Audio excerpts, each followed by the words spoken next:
It was 3:30 a.m. I asked myself, why should I do this? I could live a normal life, working hard, and don't have to steal others' hard-earned money. That's when I heard the cops coming. I quickly ran into a house backyard and hid in the bushes. When the cops left, I realized the house was huge as a mansion. I even noticed it had only one 6-seater car. That means there are less people living in this house. I made up my mind and was ready to break in. I used my nail to open the back door and enter the house. And that was the biggest mistake I ever did in my life. Once I entered the house, I could hear nothing but the menacing silence. But suddenly something broke the silence. Knock, knock, knock, knock. A middle-aged lady got down the stairs and opened the door. When she opened the door, there was a tall and slim police officer. I almost skipped a beat. But as it was dark, I could not see his face. But I could hear their conversation. "What happened, sir? Any problem?" asked the lady. "Nothing, madam. I thought I saw someone getting into your house. Would you mind if I step in to check the back door?" "I'm sorry, sir, but I think it's a bit too late to let you in." "It's okay, ma'am. I wanted you to be safe, that's all," replied the police officer. When the lady was closing the door, I finally breathed. But that's when the police kicked the door hard, making the woman fall on her back. He stepped in and shut the door and hit the woman with a hard object. I could finally see his face. It had a mask on. Why would a police officer wear a mask? I could not see what it was.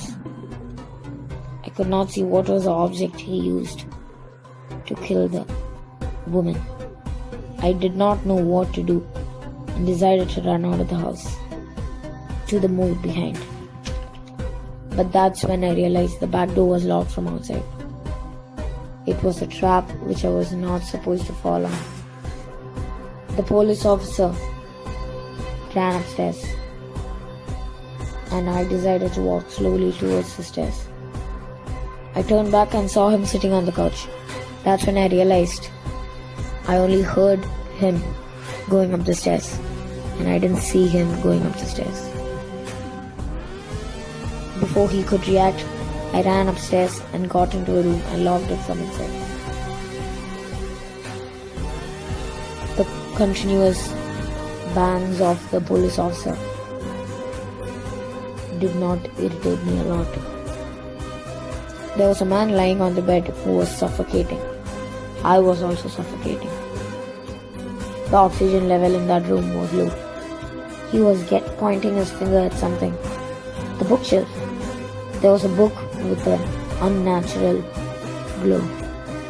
I took the book and pushed the shelf aside. There was a tunnel. I turned and saw him mumbling something. I really wanted to help, but did not know what to do. The windows were locked. If I opened the door, the police would get in. I noticed him writing something and heard the police trying to break in the room. Finally, when he finished writing, I snatched the paper and rushed into the tunnel. I pulled the bookshelf back to its original position. The tunnel took me out of the house. I fled to the moor, stepping on the weeds. When I turned back, I saw the policeman standing by the window of the room I escaped from and staring at me. Only me. That's when I realized I was standing on a road and a car was rushing towards me. Before I could react, the car ran over me. As I was feeling unconscious, saw the paper given to me by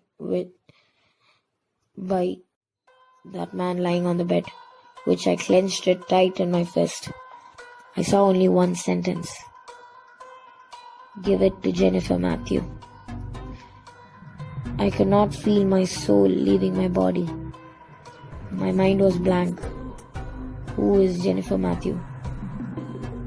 I felt like I was paralyzed.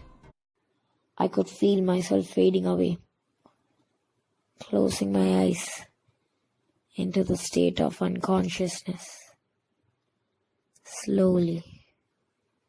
Slowly, very slowly.